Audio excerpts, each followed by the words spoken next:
Halloween, the night of spooky fun, free candy, and catastrophic stupidity. We're not talking about haunted houses. We're talking about the real-life geniuses who turned a fun night into a trip to the morgue. These are the dumbest, most tragic, and most hilarious ways to fail at Halloween. Let's get into it. Number 1. We begin in the heartland of America, the land of the free, home of the brave, and of course, home of the Punkin Chunkin. Now, for those of you unfamiliar with this high-minded art form, Punkin Chunkin is where a bunch of guys who definitely skipped physics class meet in a giant empty field to see who can launch a pumpkin the farthest using homemade medieval siege equipment. It's basically Redneck NASA. Instead of billions in funding, they have a welding torch, a surplus of misplaced confidence, and a very loose interpretation of safety regulations. Our story centers on one such device, a pneumatic cannon. Essentially, a giant metal tube hooked up to a massive tank of compressed air. The goal? To send a 20-pound gourd into the next zip code. What could possibly go wrong? Well, as it turns out, a lot. Picture the scene. The crowd is gathered. The air smells like diesel fumes and cheap beer. The operator of the cannon, let's call him Dale, is probably wearing a camo hat and safety squinting. He gets the signal. He hits the big red button. And instead of the satisfying thwoomp everyone was waiting for, the cannon just went kablam. See, the thing about building a vegetable-based weapon of mass destruction in your garage is that sometimes, just sometimes, it decides it wants to be a regular weapon of mass destruction. The cannon didn't just fail, it detonated. It exploded like something out of a Michael Bay movie. And one piece of this perfectly safe contraption, a piece of metal described as being the size of a car door, took off. It didn't go up. It didn't go forward. It went sideways. Right into the crowd. A woman who had shown up that day simply to watch a squash achieve low Earth orbit was critically injured by the shrapnel. She was standing in the safe zone. But safe to Dale and his crew is apparently just anywhere you're not actively on fire. This is the rare case where the pumpkin was by far the safest object involved in the entire event. Everyone was so worried about the ballistics of the gourd that nobody thought to check the structural integrity of the gun. Number 2. From high-octane redneck engineering, we travel to something a little more sophisticated. We're talking about costumes. We've all seen them. Those 99-cent plastic vampire fangs. They come in a little plastic coffin, taste like a chemical fire, and are guaranteed to be toxic in at least 30 states. Our next hero, this time from the UK, because stupidity is an international export, decided this was the year his Dracula costume would be truly convincing. He popped in those pearly white plastic death traps. Imagine him. He's at a party standing by the snack table, trying to look menacing. Blah! I want to suck your... Oh, are those pigs in a blanket? And then the inevitable happens. Maybe he laughed too hard at someone's sexy Gandalf costume. Maybe he tried to shotgun a can of Foster's. Maybe he just inhaled at the wrong second, but he swallowed his fangs. Now, these aren't a small piece of candy. This is 2 jagged, awkward-shaped pieces of rigid plastic designed for your mouth, not your esophagus. He starts choking. The monster mash music scratches to a halt. The party stops. Our count is panicking. He can't breathe. He's turning a lovely shade of plum. Someone calls 999, which is just 911 with a royal accent. I want you to take a second and imagine being that 999 dispatcher. You're sitting there handling stabbings, heart attacks, house fires, and this call comes in. Operator. 999. What is your emergency? Caller. Panicked. My friend! He's choking! He can't breathe! Operator. Okay, sir. What did he choke on? Is it food? Caller. No! It's his teeth. Operator. A long pause. I'm sorry, his what? Caller. His vampire teeth. The plastic ones. Please hurry. He doesn't look very undead right now. He didn't die, thankfully. Paramedics arrived and were forced to perform the Heimlich maneuver on a grown man in a velvet cape until he violently expelled his costume onto the shag carpet. It's the ultimate humiliation. You walk in trying to be the Prince of Darkness, and you leave as Count Choke-ula. Number 3. We're coming back to the USA. This story is so American, it might as well be wrapped in bacon and fired from a t-shirt cannon. It combines alcohol, costumes, bad decisions, and of course, firearms. Our protagonist, age unknown but maturity level questionable, is heading to a Halloween party. His costume? Patient. He's in hospital scrubs. Simple, low effort. We've all seen it. But he needed an accessory. And it wasn't a stethoscope. It wasn't an IV bag. It was a fake gun. And not just any fake gun. The report specifically states it was a gilded fake gun. A gold-plated pistol. Because when you're a patient, you apparently need to be packing heat in style? Was he a patient of Dr. Dre? Was he suffering from a terminal case of bad taste? We'll never know. So our patient goes to the party and does what patients do. He consumes enough alcohol to put a fraternity to shame. He gets clinically drunk. After the party, he tries to make it back to his hotel room. He doesn't quite get there. Instead, he finds a nice, comfortable spot on the public stairwell and passes out. So let's recap the scene. A man in hospital scrubs is unconscious in a hotel stairwell with a golden handgun tucked into his waistband. The hotel staff finds him.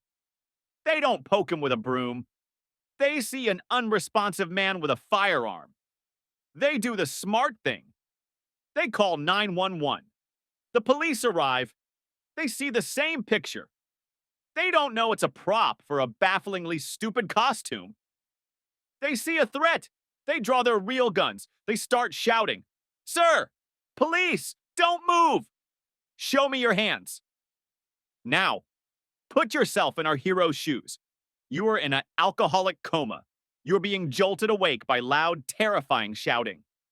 You're disoriented. You have no idea where you are. And your drunk, stupid, primal lizard brain screams one thing: do something. And what does he do? He reaches for his fake gilded gun. It is, without question, the single stupidest, worst possible move in this or any scenario. That's not just a bad decision, it's a suicidal one. It's like playing rock, paper, scissors, and your opponent throws gun. The police, seeing the guy reach for his weapon, do exactly what they're trained to do. They open fire. The poor bastard was shot multiple times. He survived, but the irony is just perfect. He went to the party dressed as a patient, and he left as an actual patient, in an ambulance. If your Halloween costume involves a firearm, fake or otherwise, just don't. But if you must, maybe don't pair it with getting blackout drunk and passing out in public. Some ideas are so bad they should require a permit. This is Halloween, folks. The one night where the line between hilarious and hospitalized is thinner than a cheap spiderweb decoration. Stay safe out there. Don't be these people. Number 4. The Massachusetts Institute of Technology. The place with an average SAT score of "my brain hurts just thinking about it."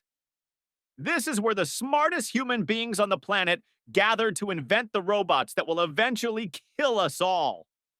And one of these future Tony Starks has a real problem, a serious challenge. How do I promote my Halloween party?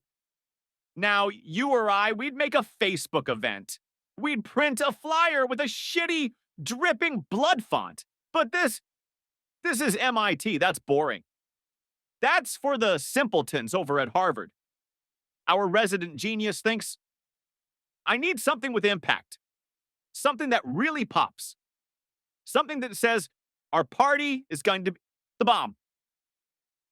And then the 500-watt light bulb in his massive, calculus-filled brain clicks on. Eureka! I'll build an improvised explosive device. Of course, the logical next step. When I'm planning a party with a keg and a bowl of Cheetos, my first thought is always C4 and DEET cord. So this kid, who's probably acing thermodynamics, goes back to his dorm room. He's mixing chemicals. He's soldering wires. He's probably humming the Mission Impossible theme, thinking about how awesome and viral this marketing stunt is going to be. He's not thinking, I am currently building a bomb. He's thinking, this is disruptive advertising. So he's putting the finishing touches on his party flyer in a can. He's probably thinking, does this need more shrapnel or... And the device, being an explosive device, decides it doesn't really want to wait for the party. It decides to do the one thing it was built to do. Boom! Right there. In his dorm room, in his hands. The smoke clears. His ears are ringing. And our boy genius looks down at his hands, which are now, let's just say, significantly more aerodynamic. He was rushed to the hospital with severe injuries. The irony here is so thick you could carve it like a pumpkin. You're smart enough to get into MIT. You're smart enough to build a bomb. But you are somehow not smart enough to know that building a bomb in your dorm room to promote a party is the stupidest goddamn idea in the history of stupid ideas. His party definitely made a big bang, just not the one he was planning on. Number 5. But not all Halloween heroes are rocket scientists. Some are just overly enthusiastic. For this, we fly back to the UK to a town called Devon. Our next contestant isn't a brain, he's a performer, an artist. His plan is simple, it's elegant. It's the cornerstone of Halloween tradition, the classic jump scare. He's got the scary costume. He's got the mask. He finds the perfect spot, a dark, blind corner on a quiet street. He's crouching in the shadows, waiting for his victims. A small group of innocent pedestrians. He hears them approaching. He hears them chatting. His heart is pounding. This is his moment. He summons all his energy, all his adrenaline, all his passion for the craft. The victims are just about to pass the corner. HE springs the trap. Roar! But he did it with, how do I put this, too much gusto. He didn't just jump out. He launched himself. He committed 110% to this scare. He was so focused on the roar that he completely forgot about the stop. The pedestrians barely even had time to flinch because this hurricane of horror flew right past them. He bursts from the corner, screams, and failing to hit the brakes, runs headfirst directly into a brick wall. Thwack! Just imagine the scene. The pedestrians just stop. The monster that was supposed to be terrorizing them is now crumpled on the pavement, moaning and holding his head. This isn't horror anymore. This is a Looney Tunes cartoon. The guy gave himself a concussion. The only person who got genuinely scared and injured was the monster. The people he was trying to scare probably just pulled out their phones and started filming him. Number 6. All right, every town has one. That one guy who takes his Michael Myers costume way too seriously. He doesn't just wear the mask, he becomes the mask. He's the shape. He walks slowly, he tilts his head, he breathes weirdly. Our next winner wasn't just that guy, he was that guy in Las Vegas. You know, Vegas, a city known for its calm, rational, and sober population. A place where nothing unexpected ever happens. So this aspiring actor decides to go full-on Haddonfield on the strip. But he felt the jumpsuit and the William Shatner mask just weren't menacing enough. You know what this costume needs? He probably thought. It needs a prop. Something to really sell the murderer vibe. He chose a gun-like object. Let's just pause right there. You are dressed as a character famous for using a chef's knife, but you decide to bring a gun. This is like dressing as Santa Claus and carrying a battle axe. It's a confusing and ultimately terrible creative choice. So, our Michael Myers is wandering Vegas, and he decides to start, wait for it, threatening people with his prop. Because that's what Halloween is all about. Committing felony-level menacing for laughs. What this guy forgot is that in Las Vegas, the cops are not Dr. Loomis. They are not gonna shoot you 6 times and then look shocked when you get up and walk away. This isn't a movie, dude. This is the real world, and you are actively terrorizing people. Someone calls the cops. The real cops. They show up.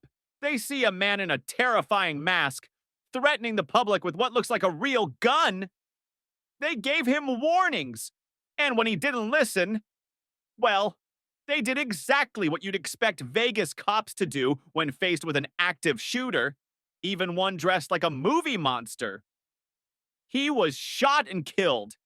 It's the ultimate tragic failure of method acting. He dressed up as the one guy in horror history who is literally unkillable, only to be immediately and very effectively killed. He played a stupid game, and the prize was not a fun-sized Snickers. Number 7. But look, not all Halloween-related stupidity is fatal. Sometimes it's just agonizingly painful and embarrassing. Let's go back to our friends in the UK at the 999 emergency line.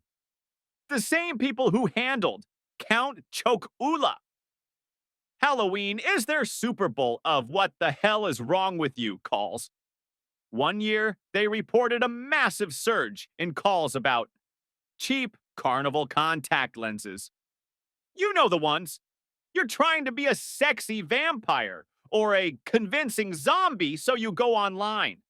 You skip the eye doctor, you skip the $80 a pair FDA-approved lenses, and you find a pair of totally sick demon eyes for $12.99 on a website that looks like it was designed in 1998. You pop them in. They look great. You win the costume contest. You go home. It's 4 a.m. You're tired. You go to the mirror to take them out. And they don't move. It's not just stuck. It's like you've suction cupped 2 pieces of painted plastic to your corneas. The panic sets in. You're pulling at your own eyelid. You're trying to get a fingernail under it. It feels like it's fused with your soul. So you do the only logical thing. You call 999. Hello, 999. Yes, my eyes, they're stuck as a cat. I can't get the cat out. These cheap lenses aren't breathable. They're just discs of plastic that cut off all oxygen to your eyeball, causing panic, severe pain, and in many cases, permanent corneal damage. All to save $50. You wanted your costume to be memorable. And now, you've got a memorable 5-figure hospital bill and the vision of a 90-year-old. Number 8.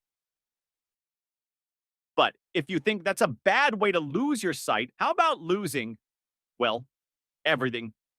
to a snack. We travel now to Malaysia for a story of candy gone wrong. We all know Halloween candy can be bad for you. Sugar, cavities, diabetes. But this one skipped the long game and went straight for the credits. The product was a large, round, jelly candy. Its gimmick? It was shaped exactly like a human eyeball. A grown man, presumably a fan of anatomically correct confections, decided to eat one. The problem is, the manufacturer did too good of a job. It wasn't just eyeball shaped, it was apparently eyeball sized. An eyeball density, and it turns out that the human windpipe is exactly one gummy eyeball wide. He popped it in his mouth. He swallowed. And it just lodged. A perfect gelatinous plug. I want you to picture the sheer existential horror of that moment. You're not being chased by a man in a mask. You're not on fire. You are in your own home being assassinated by a gummy. This isn't just a choking hazard. This is a tactical snack-based weapon. The incident was so bad it led to a nationwide ban and recall of the killer eyeball candy. This guy was, quite literally, eyed to death. It's a tragic, ridiculous, and that gives a whole new meaning to the phrase drop dead gorgeous. Number 9. We've all seen this guy at the party. He's dressed as a pirate. He's had way too much rum and coke. He's saying "arr" every 15 seconds, and he's really feeling himself. He's not just a guy in an eye patch. He's Captain Jack Sparrow. Our next hero was this guy. He was at a party in full pirate regalia, and he was running. Why? We don't know. Maybe he heard they were tapping a new keg. Maybe "Come On, Eileen" started playing. It doesn't matter. He's running. He's swashbuckling. And then he trips. Now a normal person falls, spills their drink, and gets a carpet burn. Our Captain Morgan, however, fell directly on his own prop sword. And this wasn't one of those foam Nerf swords.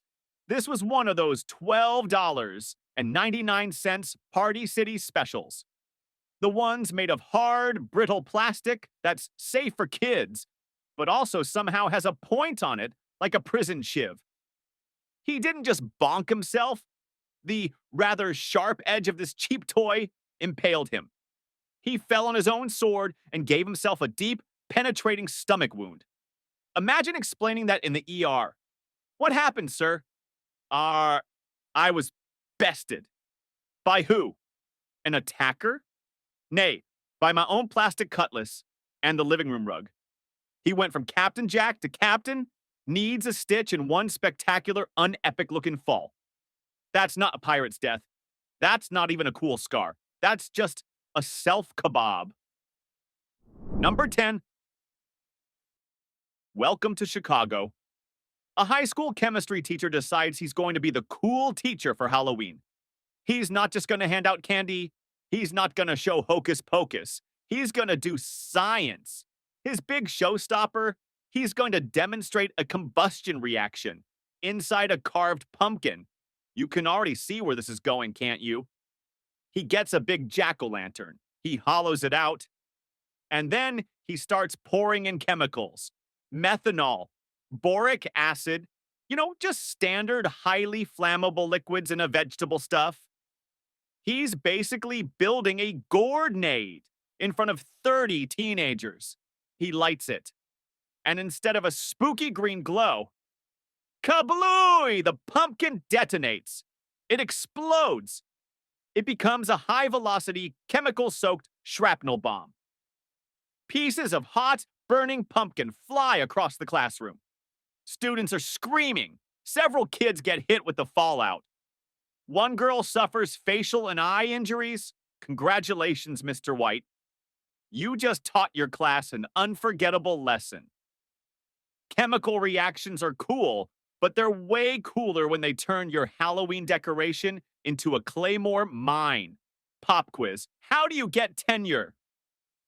Answer, not like that. Number 11. But look, maybe you're not a teacher. Maybe you're just a regular Joe. And it's carving time.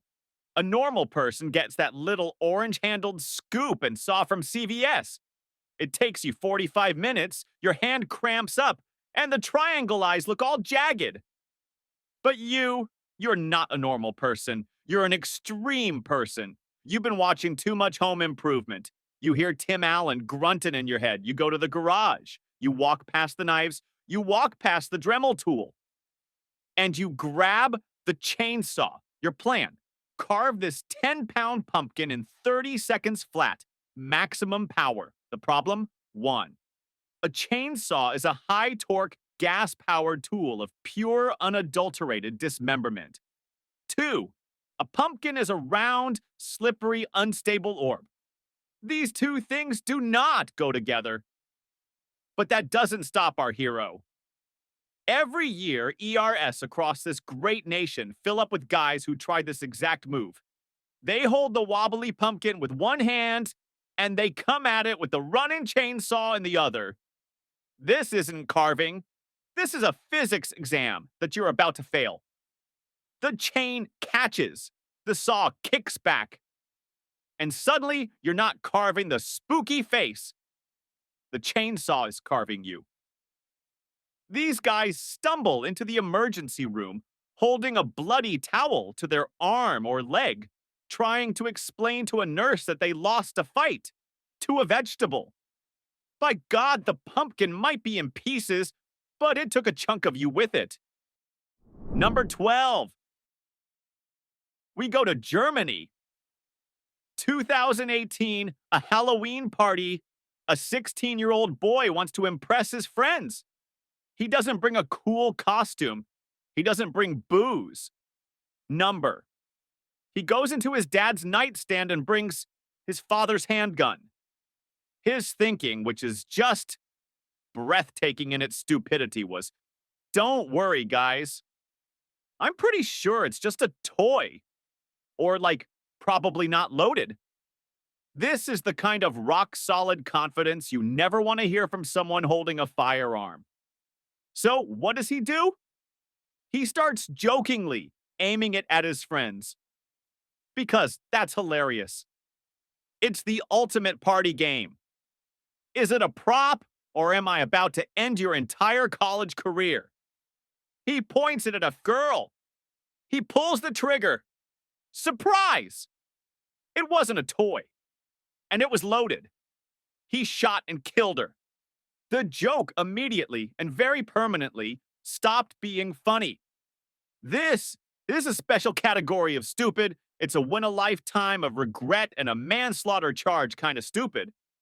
Maybe just don't bring guns to parties. I feel like this shouldn't have to be said, but here we are, number 13. But what if you're not at a party and you're not at home? What if you're just out enjoying a fun public event? Like, say, a zombie walk? You know these things. 1,000 people put on gray makeup, rip up their clothes, and lurch through downtown moaning for brains! It's adorable. It's dorky. It's completely harmless. Usually. Our story involves one such zombie walk and one passerby. This passerby, let's call him Doomsday Don, has clearly been waiting for this. He's seen The Walking Dead. He's played Left 4 Dead. He knows the rules. Cardio. Double tap. He doesn't see a fun community parade. He sees patient zero.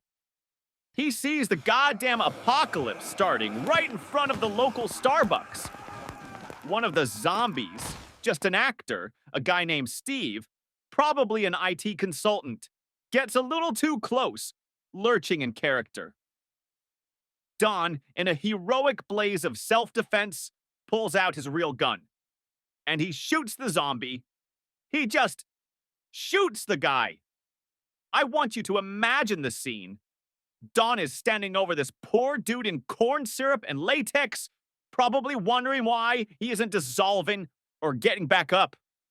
His defense, he claimed he thought the zombie was really trying to attack him. He thought it was real. Dude, you are not Rick Grimes. You were an idiot who just shot a theater kid. You can't tell the difference between an undead plague and a flash mob with a high budget for makeup. You need to calm all the way down. And there you have it. Proof, once again, that the most dangerous thing you'll encounter this Halloween isn't a ghost, a ghoul, or a demon from hell. It's us. It's human stupidity. So as you head out this year, remember these absolute legends. And before you decide to carve that pumpkin with a power tool, swallow that prop, or jokingly point anything at anyone, just ask yourself, am I about to win a Darwin Award? Please try not to. Stay safe out there. Happy Halloween.